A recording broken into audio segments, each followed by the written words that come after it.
Shalom adik-adik. Iya, apa kabarnya? Pasti dahsyat luar biasa. Ya, kita akan mengadakan bimbingan virtual sekolah Minggu 22 November 2020. Kita lipat tangan, tutup matanya, kita berdoa. Mari kita bersatu di dalam doa. Ya Allah, Bapa kami bersyukur ya Bapa buat penyertaan-Mu. Kami bersyukur ya Bapa buat kasih setia-Mu. Mulai dari seminggu semalam sampai hari ini Engkau tetap bimbing kami. Mulai dari pagi sampai hari ini juga Engkau tetap mengasihi kami. Kami juga bersyukur ya Bapa buat kasih karunia-Mu. Kami mau mengikuti ibadah virtual bimbingan sekolah minggu. Ajarilah kami Bapa untuk tetap tertib dan teratur dan menikmati kehadirat-Mu Tuhan. Terima kasih Tuhan, di dalam nama anak-Mu Tuhan Yesus Kristus, Tuhan dan Juru Selamat kami yang hidup. Amin. Hai adik-adik, iya, masih tetap bersemangat untuk Tuhan kita. Siapa mau jadi anak kesayangan Yesus Kristus? Kalian ini pasti mau.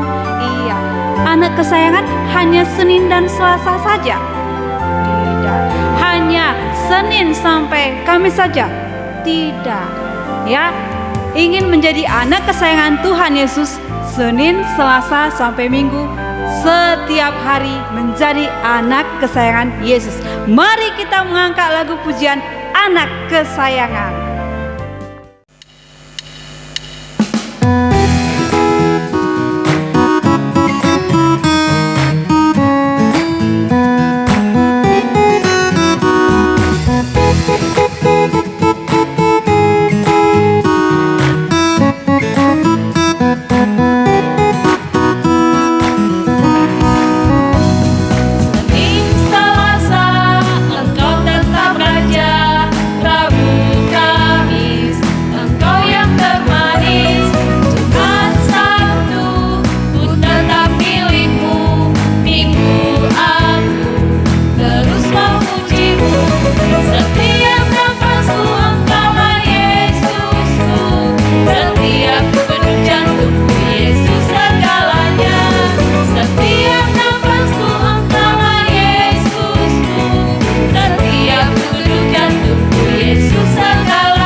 Adik-adik, iya, kita akan mau mendengarkan pengumuman Minggu 22 November 2020. Ya, pengumuman kita hanya sebentar lagi bulan Desember, sebentar lagi hari kelahiran Yesus Kristus. Jadi kita akan merayakan Natal. Jadi adik-adik, ya, tetap doakan setiap hari Natal kita, Natal Sekolah Minggu Moria HKBP Stabat. Itu saja pengumumannya. Terima kasih adik-adik. Ya, masih tetap semangat adik-adik. Iya, sebentar lagi kita akan merayakan hari kelahiran Yesus Kristus, hari Natal. Mari kita mengangkat lagu pujian Nunga Jepang Muse Ari Petpai.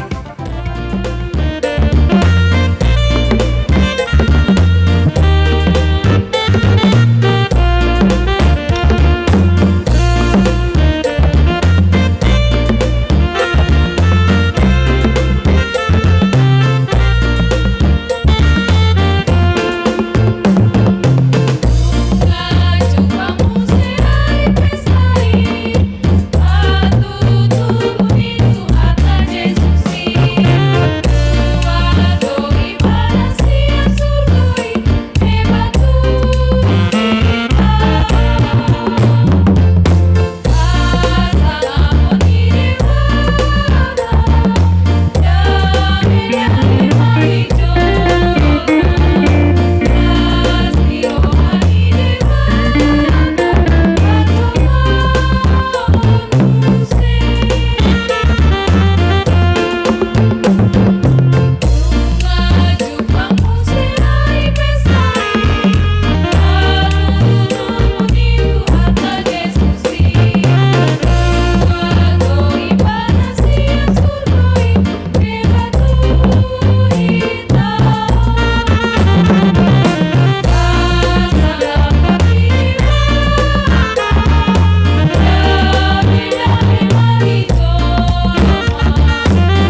Shalom adik-adik. Ya, saat ini kita akan mendengarkan firman Tuhan, tapi sebelumnya kita berdoa dulu. Ayo adik-adik, lipat tangannya, tutup matanya, kita berdoa. Tuhan Yesus, kami bersyukur pada hari ini kami bisa menikmati bimbingan virtual. Bahkan hari ini Tuhan, kami akan mendengarkan sebagian dari firman-Mu. Ajari kami ya Tuhan, supaya kami bisa mendengarkannya dengan baik, dengan fokus, juga tidak mengganggu teman kami. Terima kasih ya Tuhan, dalam nama Tuhan Yesus kami berdoa. Amin. Oke. Nah, hari ini kita akan belajar dari kitab Yohanes 11 ayat 24 sampai 27. Kakak ulangi ya, kita akan belajar dari kitab Yohanes pasal yang ke-11 ayat 24 sampai 27. Nah, saat ini ayat Alkitabnya akan ditampilkan lewat video. Ayo adik-adik, kita simak videonya. Aku tahu saudaraku akan dibangkitkan pada hari kiamat. Akulah kebangkitan dan hidup. Yang percaya kepadaku akan hidup, walaupun sudah mati. Semua yang hidup dan percaya padaku tidak akan mati. Apa kau percaya?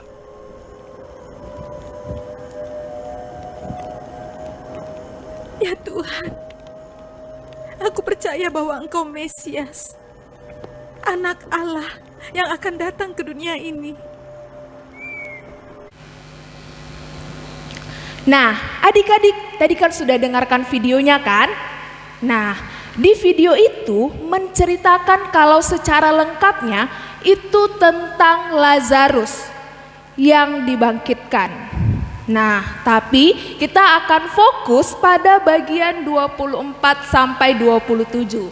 Kakak punya gambarnya. Jadi ada orang-orang, ada tokoh yang terlibat di dalamnya. Kakak mau kenalin. Nah, yang ini namanya Marta. Nah, yang kedua, yang tadi kakak bilang yang Lazarus itu, ini nih mukanya. Ini adalah Lazarus.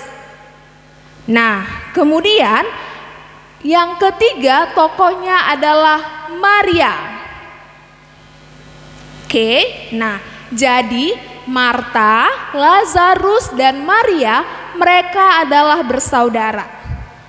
Nah, di ayat Alkitab yang kita baca, yang kita lihat dari video, kita melihat bahwa terjadi percakapan antara Marta dan Tuhan Yesus. Nah, jadi yang ini adalah gambar Tuhan Yesus di video itu. Oke adik-adik? Ya. Nah, buat adik-adik, kakak ulangi ya. Tadi di Yohanes 11 ayat 24 sampai 27. Dan tema kita minggu ini adalah penghakiman terakhir. Nah, adik-adik udah pernah dengar belum kata penghakiman? Oke, kalau yang belum dengar kata penghakiman, tahu hakim? Nah, hakim itu adalah orang yang bertugas untuk menentukan siapa yang benar dan siapa yang salah. Kalau yang benar tidak dihukum, tapi kalau yang salah akan mendapatkan hukuman. Jadi di Kabupaten Langkat, di Stabat kita ini ada hakimnya. Kalau di Binjai juga ada hakimnya, di Medan juga ada hakimnya khusus daerah Medan, di Jakarta juga ada hakimnya khusus di daerah Jakarta. Di setiap daerah kota itu ada hakimnya. Tapi adik-adik, ada satu hakim yang bisa menghakimi semua manusia. Itu adalah Tuhan Yesus. Jadi Tuhan Yesus yang akan menghakimi semua manusia pada akhir zaman. Jadi kalau Tuhan Yesus jadi hakim, Tuhan Yesus akan menentukan mana yang akan masuk ke api neraka dan mana yang akan masuk surga. Adik-adik kira-kira maunya yang mana? Kalau nanti jumpa sama Tuhan Yesus, adik-adik mau yang mana? Mau yang masuk api neraka atau yang masuk surga? Kalau kakak sih nggak mau masuk api neraka. Kalau kita kena api yang lilin aja itu panas. Bayangin kalau api neraka itu sangat panas. Kakak nggak mau masuk api neraka. Kakak maunya masuk ke surga. Adik-adik mau yang mana? Iya, pasti masih maunya yang masuk surga juga. Nah, kita mau masuk surga, gimana caranya ya? Iya, kita akan belajar gimana caranya kita mau masuk surga pada saat penghakiman terakhir. Nah, di ayat Alkitab yang kita baca, yang kita lihat di video tadi, kita coba dulu buka di Alkitabnya, di yang ayat ke-24. Kakak baca ya. Kata Marta kepadanya, "Aku tahu bahwa ia akan bangkit pada waktu orang-orang bangkit pada akhir zaman." Jawab Yesus, "Akulah kebangkitan dan hidup. Barang siapa percaya kepadaku, ia akan hidup walaupun ia sudah mati. Dan setiap orang yang hidup dan yang percaya kepadaku tidak akan mati selama-lamanya. Percayakah engkau akan hal ini?" Nah, dari ayat Alkitab yang kita baca, bahwa Yesus bilang, "Akulah kebangkitan dan hidup." Nah, artinya Yesus itu bisa menjadi hakim karena Yesus adalah satu-satunya Tuhan yang berkuasa atas kehidupan dan juga kematian. Nah, Yesus berkuasa atas kehidupan dan kematian. Yesus lahir melalui Maria dengan Roh Kudus. Kemudian Yesus juga disalibkan, mati. Tapi ingat adik-adik, Yesus itu tidak berhenti sampai disalibkan saja, tapi Yesus juga bangkit pada hari yang ketiga. Itu menunjukkan bahwa Yesus adalah Tuhan yang berkuasa atas kehidupan dan juga kematian. Selain itu, ayo adik-adik, kakak punya gambarnya nih. Nah, Yesus juga berkuasa atas kelahiran. Kapan ya si Uco ini lahir? Yesus punya kuasa. Kemudian Yesus juga berkuasa atas studi kita, atas sekolah kita. Yesus juga berkuasa atas semua kebutuhan yang kita perlukan. Yesus juga berkuasa atas rumah kita, rumah saudara kita. Yesus juga berkuasa atas kesehatan kita, kesehatan mama papa kita, kesehatan adik kita. Yesus berkuasa. Selain itu, Yesus juga berkuasa atas keluarga kita, atas ciptaan, atas tumbuhan, hewan, juga atas kematian. Nah, tidak hanya itu, Yesus juga berkuasa atas dosa-dosa kita. Yesus berkuasa mengampuni dosa-dosa kita. Bagaimana caranya? Iya, cara Yesus mau mengampuni dosa kita dengan mati disalibkan. Harganya mahal sekali dibayar. Yesus harus disalibkan untuk menebus dosa kakak, dosa adik-adik, dosa mama papa kita, dosa semuanya harus disalibkan. Padahal tahu nggak adik-adik, yang sebenarnya harus disalibkan itu adalah kita. Yang berdosa siapa? Kita. Yang harusnya dihukum adalah kita. Tapi Yesus mau mengambil hukuman itu untuk menyelamatkan dosa kita. Sebenarnya kita sangat terikat terhadap dosa. Ada banyak sekali dosa yang kita tanggung, seperti gambar ini. Kita sebenarnya terikat sama dosa-dosa kita. Kalau anak sekolah minggu, ayo coba ingat-ingat, apa dosa-dosa yang sudah pernah kita lakukan? Siapa yang baru saja melawan sama orang tuanya, yang kemarin ngerjain PR masih malas-malasan, masih harus dipaksa, yang masih mau mencuri uang mama papanya, gak taunya mamaku itu, ku ambil aja lah 2.000. Atau yang masih malas lihat bimbingan virtual, padahal kita tidak sekolah minggu di gedung sekolah minggu di gereja, tapi dikasih bimbingan virtual juga masih malas. Ayo adik-adik, kita sebenarnya adalah manusia yang berdosa. Kakak juga berdosa, adik-adik juga berdosa, mama papa kita juga berdosa. Tapi Tuhan mau mengampuni dosa-dosa kita. Bahkan yang dosa yang cuman kita sendiri yang tahu. Waktu kita mencuri, kita merasa, gak ada ini ya mama atau abangku yang melihat. Tapi Tuhan melihat. Waktu kita melawan orang tua, Tuhan juga tahu. Waktu kita malas belajar, waktu ditanya mama papanya, Butet udah siap PR-mu Boru? Kita bilang, udah mak, padahal belum siap.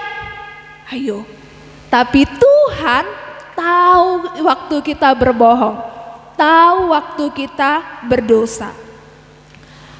Kadang-kadang karena kita merasa kita berdosa, kita merasa sendiri, tidak mau menjumpai Tuhan. Justru kita maunya menyendiri, makin jauh dari Tuhan. Waktu mendengarkan firman Tuhan kita tidak mau dengar. Waktu Tuhan ajak, ayolah anakku, datanglah padaku, berdoa, memujiku bersama-sama dengan keluargamu, kita menolak. Kita merasa kita tidak layak untuk datang bersama Tuhan. Tapi adik-adik, sebenarnya Yesus sudah berkorban lebih dulu, sudah menyalibkan dirinya, sudah disalibkan untuk menebus dosa kakak, dosa adik-adik, dosa semuanya. Bukan sebuah kebetulan adik-adik bisa mendengarkan bimbingan virtual pada saat ini.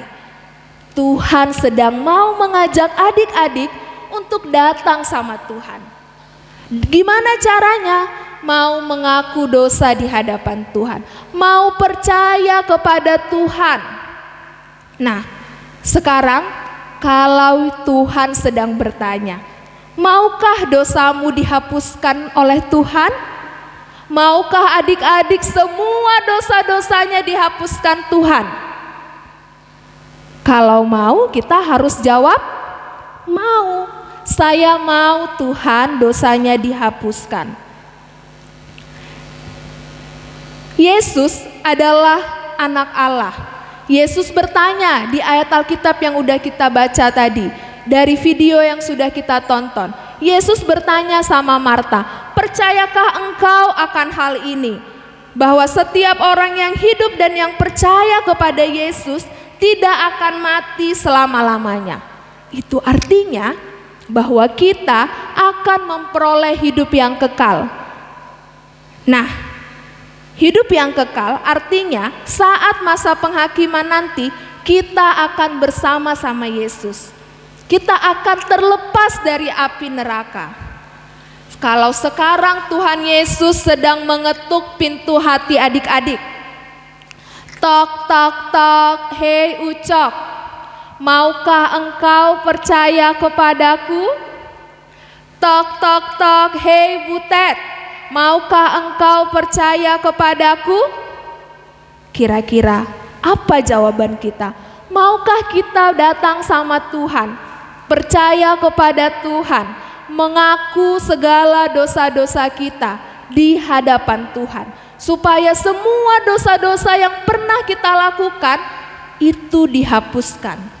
Ingat adik-adik, bahwa Yesus sudah lebih dulu menunjukkan kasih-Nya kepada kita. Disalibkan, darah-Nya yang kudus harus tercurah untuk mengampuni dosa kita. Kita hanya perlu satu langkah saja. Buka pintu hati kita. Mau nggak Tuhan Yesus supaya masuk ke hati kita? Ada yang mau Tuhan Yesus masuk ke dalam hatinya? Ya, kakak mau. Adik-adik mau? Iya, kakak juga mau. Sama seperti Marta. Apa respon Marta? Ayo coba kita lihat Alkitab kita di ayat yang ke-27. Jawab Marta, "Ya Tuhan, aku percaya bahwa Engkaulah Mesias, Anak Allah, Dia yang akan datang ke dalam dunia." Nah, coba sekarang kata akunya diganti sama nama kita. Oke? Kata akunya diganti sama nama kita. Waktu Tuhan sedang bertanya, "Percayakah engkau akan hal ini, Uco? Percayakah engkau akan hal ini, Butet? Bahwa akulah satu-satunya juru selamat yang mampu mengampuni semua dosa-dosamu." Maka kita harus menjawab seperti Marta. "Ya Tuhan, Yeni percaya bahwa Engkaulah Mesias, Anak Allah, Dia yang akan datang ke dalam dunia." Artinya saat Yesus nanti datang ke dalam dunia, saat Yesus sedang menghakimi, kita sudah punya jawabannya. Kita enggak lagi mikir-mikir, aku jawab apa ya? Yang mana ya yang harus aku bilang? Enggak lagi gitu. Kita sudah punya jawaban. Dan jawaban kita sama seperti Marta. Apa jawaban kita, adik-adik? Percaya. Mau membuka hati kita agar Tuhan Yesus masuk ke dalam hati kita. Masuk ke dalam hati kita pada hari ini dan selama-lama-lamanya. Bisa adik-adik? Bisa. Kita baca sekali lagi Yohanes 11 ayat 27 dengan mengganti kata aku menjadi nama kita. Kita baca sama-sama ya. 2 ya. Jawab Marta, "Ya Tuhan, Yeni percaya bahwa Engkaulah Mesias, Anak Allah, Dia yang akan datang ke dalam dunia." Amin, kita berdoa. Tuhan Yesus, kami bersyukur pada hari ini kami mendengarkan firman ya Tuhan. Kami mendengarkan bahwa Engkau adalah satu-satunya juru selamat yang bisa mengampuni segala dosa-dosa kami. Engkau Yesus yang sudah mengorbankan diri terlebih dahulu, yang sudah disalibkan untuk mengampuni dosa kami. Ya Tuhan, ini kami anak-anak-Mu yang mau percaya kepada Tuhan, yang mau menjadikan Yesus sebagai juru selamat dalam hidup kami. Berkuasalah ya Tuhan dalam hati kami mulai hari ini sampai selama-lamanya. Dalam nama Tuhan Yesus Kristus kami berdoa. Amin. Hai adik-adik, iya masih tetap semangat untuk Tuhan kita. Iya, masih harus semangat adik-adik. Iya, tetap doakan ya semangat. Hari Natal sebentar lagi. Mari kita mengangkat lagu pujian Hatuaundo.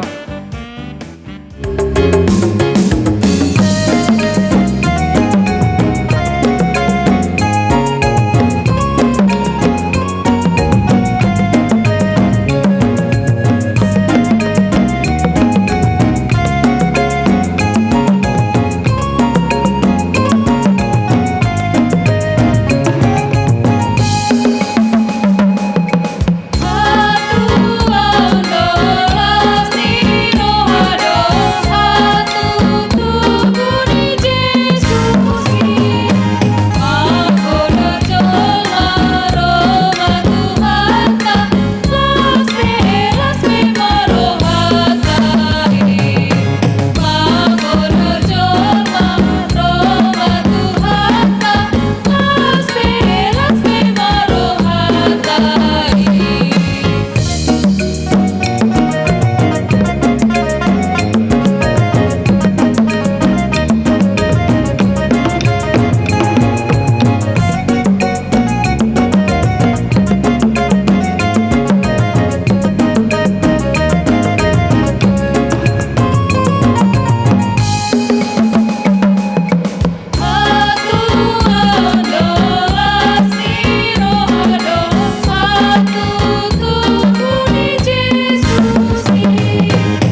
Kita akan mengakhiri bimbingan virtual pada hari ini. Kita bersatu di dalam doa. Lipat tangannya, tutup matanya, kita berdoa. Tuhan Yesus, kami bersyukur kami bisa menikmati bimbingan virtual dari awal, pertengahan, hingga akhir. Biarlah ya Tuhan, setiap firman yang kami dengar boleh menyenangkan hati Tuhan dan juga membuat kami semakin mencintai Tuhan. Kami juga berdoa ya Tuhan untuk amang uluan kami, parhalado, bahkan juga orang tua kami. Kiranya ya Tuhan, Tuhan boleh pakai mereka lebih lagi. Terima kasih ya Tuhan, dalam nama Tuhan Yesus Kristus kami berdoa. Amin.